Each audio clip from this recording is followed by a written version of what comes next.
அனுமதித்ததெல்லாம் நன்மைக்காக, நடத்திடும் பாதைகளும் நன்மைக்காக.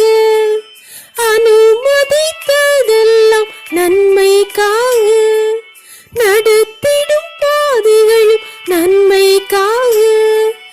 அதினதின் காலத்தில் நேர்த்தியாய் செம்மையாய் எனக்காக யாவும் செய்து முடித்தீர்.